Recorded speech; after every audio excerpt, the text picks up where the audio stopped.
Malam saudara pendengar di seluruh kepulauan Nusantara, bahkan dimanapun saudara berada. Selamat mengikuti siaran kami, selamat mendengarkan, dan tetap merdeka. Celote Aki. Aki Rukman. Inilah Aki Rukman. Rukman, wajah sejuk tapi beriman.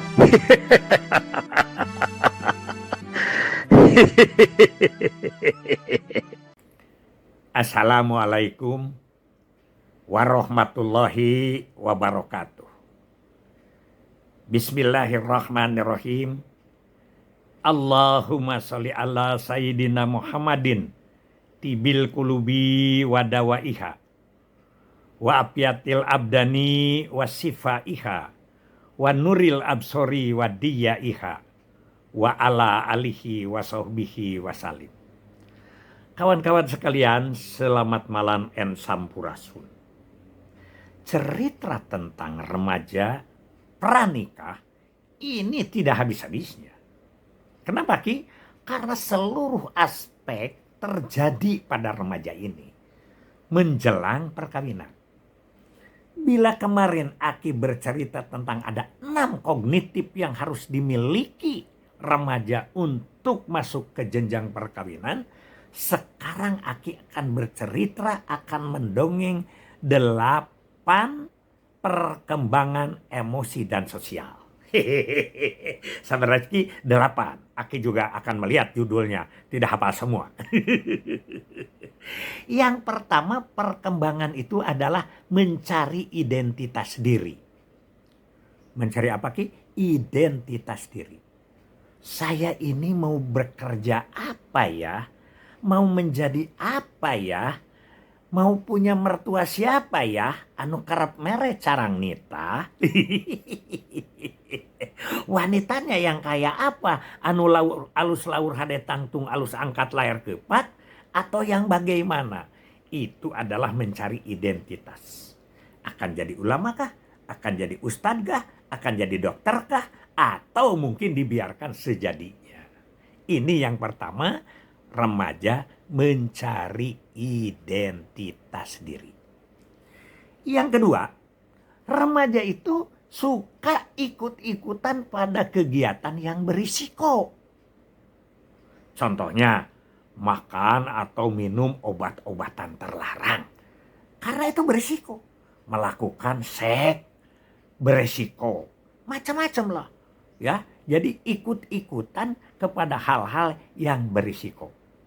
Itu bagaimana senangnya dia. Makanya ini hati-hati lingkungan ini.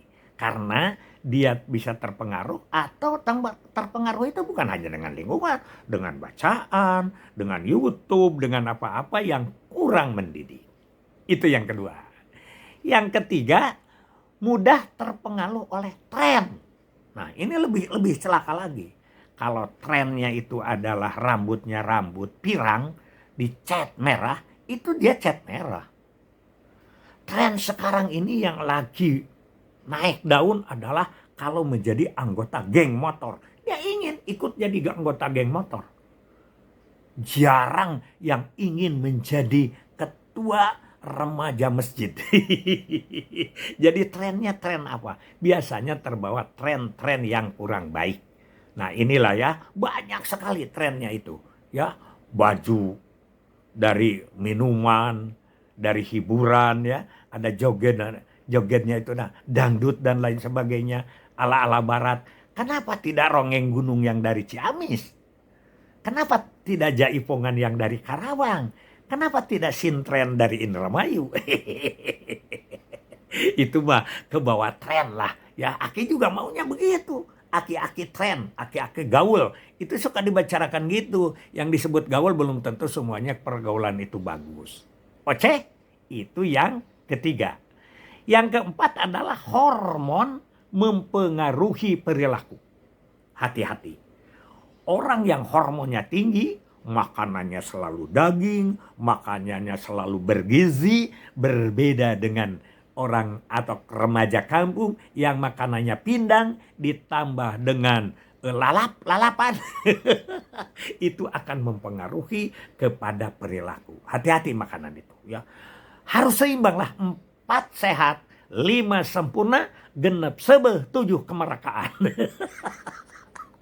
Begitu ya dulu. Yang penting hormon-hormon yang kurang bagus untuk masukkan pada diri, yang tidak sesuai dengan umur dan lain sebagainya, itu harus hindari.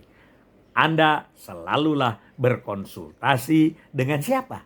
Dengan petugas gizi. Kecuali mau kawin juga, apa yang harus dimakan? Jangan pre-wedding yang diributkan. Tapi bagaimana menyiapkan hormon supaya nanti bila bertempur menjadi kekuatan, menjadi hebat, menjadi bibit unggul, menjadi yang tidak stunting anaknya. Itulah yang keempat tentang hormon ya. Yang kelima adalah perbedaan penghayatan. Terhadap apa Ki? Terhadap pubertas. Sekali lagi Aki ngobrol bahwa pubertas ciri-cirinya berbeda dengan dewasa perkawinan. Dewasa pubertas itu alamiah, sunatullah. Terjadi gonok laki, dada membesar, kan begitu, menstruasi, mimpi basah, itu adalah sunatullah. Karena Allah itu alamiah. Siapapun akan mengalami. Tapi kalau dewasa seksual, dewasa emosional, dan dewasa sosial untuk perkawinan, itu kita yang memanage, kita yang mencari, kita yang belajar supaya terjadi kedewasaan itu. Oke. Itu yang keberapa? Itu yang kelima.